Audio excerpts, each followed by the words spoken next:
In terms of farm tourism, I think mabait talaga sa atin si Lord, no? The Secretary of Farm Tourism now is Secretary Berna Puyat, who's promoting really, the Department of Agriculture, tourism pala, who's really promoting farm tourism as the advocacy for the Philippines. Kasi when you come to the Philippines, di po ba, yung unang bungad po ng tao lagi is like, nakakain ka na ba? Di ba minsan ako this week, no, we stay in a farming community. Lahat na lang ng tao sa tinirahan namin na bahay ng farmer, lahat ng tao po na nandun, pag dumadaan sa bahay nila, uy, kain ka muna, magkape ka muna. Di ba imagine? That's really the real Filipino-ness. No, yan po talaga yung pagka-Pinoy. So that's what we want to showcase in Marinduque. And in terms of agriculture, so far, marami naman pong naiinganyo ngayon na mag-farm talaga. Kahit si Romeo, nagtatanim na daw ng azola. Pati yung kanilang land in Culilis, i-enroll niya na sa Agrea, no? So we were in Torrijos and Benavista the last 2 weeks kasi ang dami naming pina-farm doon in terms of really teaching farmers how to farm sustainably. So, sabi namin, it's really nice to showcase Marinduque as the island that is abundant and productive in terms of agriculture. Hindi lamang na, hi, may white beach po kami sa Marinduque. We cannot compete with Palawan's El Nido and Puerto Princesa's limestone rocks. Diba? Hindi tayo makakompete doon. We cannot compete with Romblon, White Beach, with cultural integration. Ganda ng pagka-showcase ng Romblon. You know, we cannot compete with Mindoro. Mindoro is the yacht park eh. Lahat ng yate ng mayayaman sa Manila nakapark sa Mindoro. They have their own eksena. But in Marinduque, wala. No, but Marinduque belongs also to the most beautiful islands in the country. But then Marinduque will bloom because of all of us who are here. Why? Because we will focus on food. The number one reason why people is traveling is food. Bakit ka pupunta ng Taiwan? Masarap daw pagkain sa Taiwan. No? Hindi lang naman yung Taipei 101. Hindi na nga siya ngayon pinapansin, no? When you go to Taiwan, their only showcase is leisure farms. Pagpunta mo po ngayon sa Taiwan, Taiwan has a TV channel just on leisure farms. Imagine, pinapakita dyan lahat ng farm na pwede mong bisitahin. You know, when you go abroad, di ba, kahit mag-Europe ka, okay, magpa-picture ka doon sa Paris, Eiffel Tower, pero nung pinuntahan mo, croissant, you know, the food that they have. Diba? When you go to other countries, pagkain talaga yung pinupuntahan ng tao. Now, same in Marinduque, if we cannot invite people to come because of our beaches, because of our Palad Sandbar, wala tayo sa Kalanggaman, no? Na wala na talaga tayo. We need to showcase food. Kasi masarap yung food sa Marinduque. You know, yung ating ulang-ulang, yung ating manakla na walang kapares. Diba? Our Marinduque Black Pig. I was reading a magazine yesterday. Kasi sinend sa akin ng friend ko, it was in a magazine that Marinduque Black Pig is the most delicious lechon in the whole Philippines. And it's here in Marinduque. You know, I saw many friends in agriculture. Sabi nila, cheers, nag-grow din kami ngayon ng Marinduque Black Pig in Batangas. Ay, hindi na yan Marinduque Black Pig kasi taga Batangas na yun, di ba? So, we need to really... Dito nila kinukuha, pinag-grow nila doon. But in authenticity-wise, it's not authentic. Kasi sa Batangas yun eh. Dapat Marinduque Black Pig is really grown in Marinduque. Now, so we need to showcase that. We need to showcase the uniqueness of Marinduque, and that's food po. And ano naman yun eh, kahit dito sa Marinduque, pag pupunta ka talaga kahit sa ang sulok, inaanyaya ka talaga nilang kumain. No, we haven't lost yet the culture na madamot sa pagkain at saka yung culture na kahit wala ka na, no? Sige pa rin, no? Pakain pa rin sa mga bisita. Lalo na pag fiesta daw sa Marinduque. Nauubos lahat ng baboy at mga kalabao. Okay. So this meeting po, our agenda would be the SEC registration update. Tapos, membership. So, mayroon kaming membership book na lahat tayong mag-sign. Of course, yung wala dito, ipapasign, ipapaikot ulit ito. And then, dito din tayo magbabayad ng 500 pesos membership fee that we approved last meeting. Diba lahat ng members magbabayad ng 500 pesos. Very accountable naman tayo and transparent. Si Tita Susan yung magmamanage ng funds na yan at si Tita Mita as our treasurer. And then, we have oath-taking of board of directors. So, pag-usapan natin ngayon kung kailan yan mangyayari, no? Yung ating oath-taking with our board of directors. And then we have database of farm destination. So, mamaya, we will show, kasi last meeting, we took notes of mga farm tourism destinations in Marinduque. Pag wala pa po kayo dun sa listahan, just approach Vanessa. She's our Social Program Associate Director sa Agrea, no? Palista nyo lang po dun yung inyong mga farms. And then, like ito po, ito na umpisahan namin last time. And then, we have DOT accreditation. So, we have good news. So far, Director Diploma went all over Mimaropa. Tayo yung kauna-unahang group in Mimaropa na may ganitong association. So, good job naman everyone. And also the farm tourism destinations na i-approve niya. Tayo yung pinaka-first sa buong Mimaropa. So, we have 3 farms. Agria Farm is accredited, no? We're just finishing documents. DMDC Farm is accredited, and Tionyoy's Farms is also accredited, yung kay Colonel Manuba, no? Yung kay President natin. So, these are the first 3 farms in Mimaropa to be approved by our regional director. And hopefully, kasi we have 3 approved na, lahat natin na farms in the future, we'll make sure that all of our farms will be accredited. Kasi maganda po pag may DOT accreditation.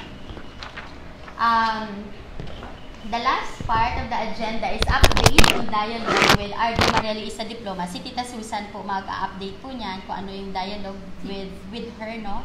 What's next? Kasi parang maganda yata yung direksyon ng ating association. Okay. Super. At mabilis. Nasa Marinduque News tayo. Seryosohin mo to. Okay. So sa SEC registration po, sana yung pitaso, yung ating document. No. This one pala. Yung nasa unahan. Ito yung previous nila. Pero naka-upload rin sa kanila. Tapos ito na yung uploaded. Okay. The approved name and the... Yeah. So, pinapalad tayo at ang hirap magpapirma sa lahat ng tao, no? Kasi kalat-kalat tayo sa buong island, no? We designed kasi our association that there's representative from all 6 towns. So, pag nagpapapirma tayo, pupuntahan mo talaga yung 6 towns para makapirma lahat. So far, we have an approved na sa SEC na name. I will repeat, that's Farm Tourism Association of Island Marinduque Incorporated. So, basically, so this is in One Kawit, Kawit Buak.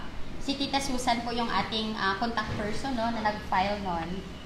Tapos, for those of you who haven't heard from the beginning, I'll just summarize, no, we are a non-profit association. We are basically the farm tourism body to give guidelines on how the farm tourism in the island would go. Kasi sabi nga po namin, when you go to Europe, no, or sa ibang bansa, iba po talaga yung tourism nila. Hindi yung pagdating mo ng port, kanya-kanyang charge na lang yung mga sasakyan. So dito, isa nating goal is, pagdating ng tao sa port, hindi yung mga tricycle o 1,000 papuntang Buak, Kawit, you know. Paggabi na 1,500 na yan. Taga ba? Yung nagtataga sila sa mga turista. We will not allow that to happen kasi madi-disappoint yung mga tao, no? Tapos yung jeep, pagkasakay sa jeep, yung jeep ang baho-baho kasi may manok, may baboy.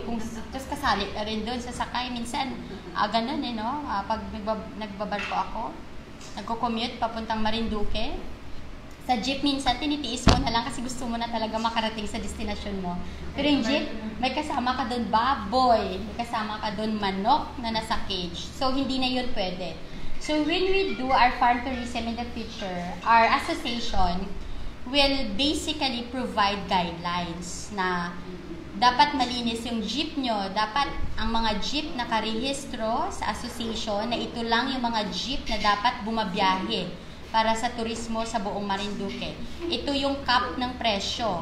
Dapat yung driver dyan, hindi naka-shorts lang. Ibang driver, walang damit sa taas, no? Dapat yung driver natin, na-orient din sila ng farm tourism, na-orient din sila ng destinations in Marinduque. Hindi yung bara-bara. And then yung mga tricycle natin, dapat nakarehistro din. At nakarehistro din siya sa association. Ito lang yung mga drivers na accredited din. Kung ina-accredit tayo, dapat yung mga transportation providers natin na-accredited din. Kasi para hindi natataga nga. And then second one, our association basically will also provide guidance on how to showcase Marinduque talaga, no? Like for example, when you go to farms in the future, hindi pwede yung entrance ng farm na to is 250 pesos. Yung entrance sa isang farm is 50 lang. Dapat we need to have uniform pricing, no? And then yung association din tutulong kung ano yung mga route ba o farm tourism. Halimbawa, yung mga tao gustong pumunta in Marinduque, ano yung farm na dapat bisitahin the whole day? No, halimbawa, iikot sila ng Marinduque. Ito yung itinerary the whole day. So, yung association din natin, mag-identify ng mga farms na yun. Intindihan po natin. And just summarizing what's important here as well, yung ating farm tourism din, yung mag-identify ng mga programs and trainings. So like kagaya, how did we start, no? Nung una, si Tita Susan, Dream Favors and Agrea, kami po yung gumawa ng proposal na magkaroon tayo ng farm tourism training in Marinduque, no, sa DOT. So na-approve po siya sa DOT with Romeo Mataax help ng Marinduque News. Na-approve po kami doon sa DOT. Kaya tayo nagkaroon ng farm tourism training. Hi, Colonel. Si Colonel po yung ating president. So, nagkaroon po tayo ng farm tourism training, no, in Marinduque. So, kung saan po, sa unang farm tourism training, nandoon po natin natutunan kung ano ba talaga yung farm tourism. No, at saka nag-elect po tayo ng ating mga set of officers. So, yun nga po, basahin ko ulit kung sino yung ating mga set of officers sa mga first timers, no. Mayroon ka dyan sa ano dahil na mailagay sa board, yung sa minutes last time.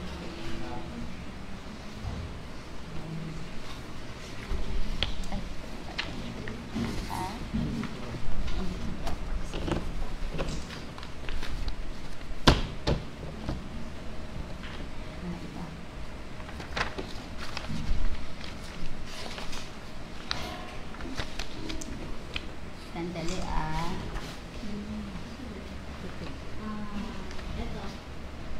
ipakita mga ugan.